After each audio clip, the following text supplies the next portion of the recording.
సాయిరామ్.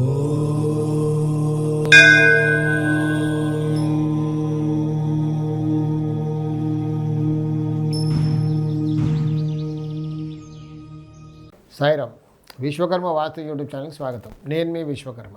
ప్రతి వీడియో కూడా అంటే నేను ఎక్కువ ప్రయత్నం ఏం చేస్తున్నానంటే కామెంట్స్ పెట్టిన వాళ్ళకి ఆన్సర్ చేయడం, అంటే వాళ్ళకు ఉండే డౌట్ తీర్చడం.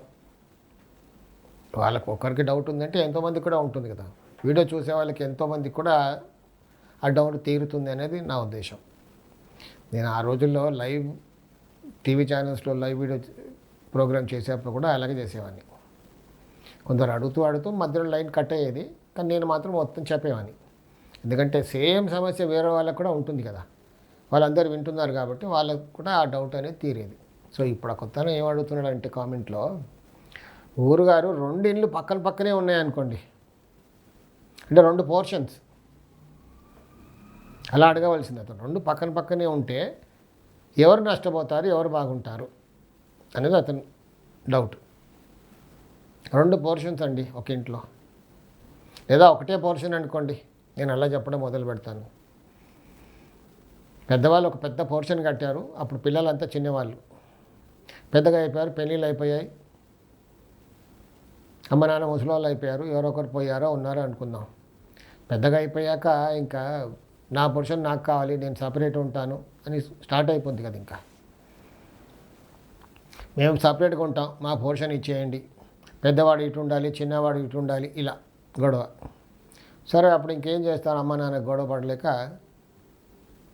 మళ్ళీ దాంట్లో వాస్తు పెద్దవాళ్ళు ఎక్కడ ఉండాలి, నైరుతి భాగంలో ఉండాలి, పశ్చిమంలో ఉండాలి, లేదా దక్షిణ భాగంలో ఉండాలి.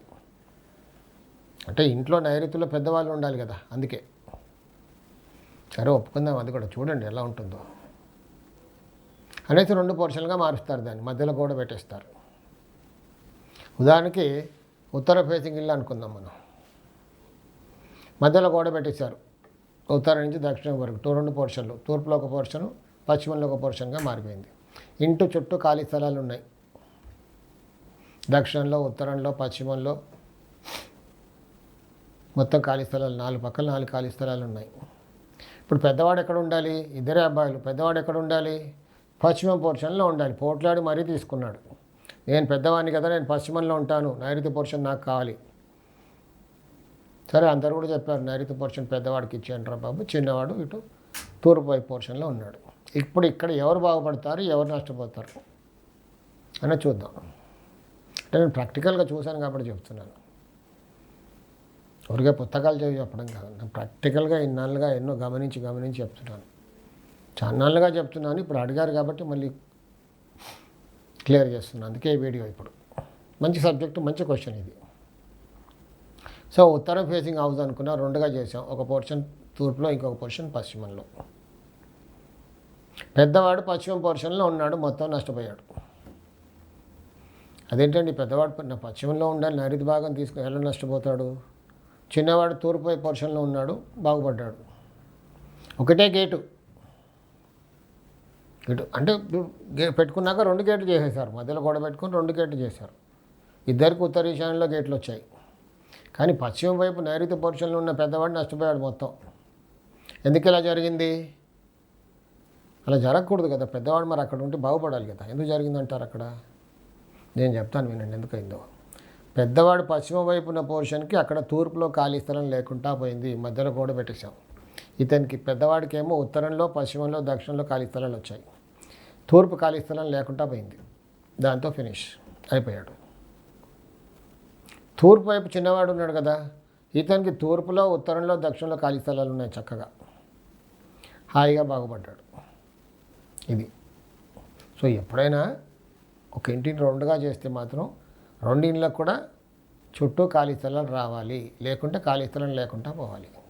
పశ్చిమంలో ఉన్న అతనికి 3 చోట్ల ఖాళీ స్థలం ఉంది, ఉత్తరం, దక్షిణం, పశ్చిమం. తూర్పులో ఖాళీ స్థలం లేకుండా పోయింది. దాంతో అక్కడ వాస్తు దోషం ఏర్పడి మొత్తం నష్టపోయాడు. సో ఇలా ఉండకూడదు. పక్కన పోర్షన్ అప్పుడు రో హౌసెస్ కట్టేవాళ్ళు, ఇప్పుడు రో హౌసెస్ ఎవరు కట్టట్లేదు. ఇదేమో ఒక స్టోరీ. ఇంకొక స్టోరీ ఏంటంటే కొత్తగా అప్పుడు స్టార్ట్ అయింది, అది కూడా ఇప్పుడు కాలం చెల్లింది, ఎవరు కట్టట్లేదు అసలు అలాంటివి. ఒకప్పుడు అలా కట్టారు రో హౌసెస్ అని. ఒక ఇంటికి ఖాళీ స్థలం ఇంకో ఇంటికి ఖాళీ స్థలం ఉండదు. ఇప్పుడు నేను ఇక్కడ అన్నదమ్ములు సపరేట్ చేసుకున్నట్టుగా అలాంటి వాళ్ళు కూడా చాలామంది ఇబ్బందులు పడి అసలు ఆ అపార్ట్మెంట్స్ అన్ని పడగొట్టేశారు. విల్లాస్గా కట్టేవాళ్ళు అది. అవన్నీ కాలం చెల్లిపోయింది ఇప్పుడు వాటికి. అలాంటి దాంట్లో ఎవరు ఉండట్లేదు ఇప్పుడు. ఎక్కడ అక్కడ ఇక్కడ కనబడతాయి. ఖాళీ స్థలం లేడువా చాలా ఇబ్బందులు పాలవుతున్నారు. సో పక్కన నష్టపోతారంటే ఇలా వస్తే నష్టపోతారు. సాయి రక్ష.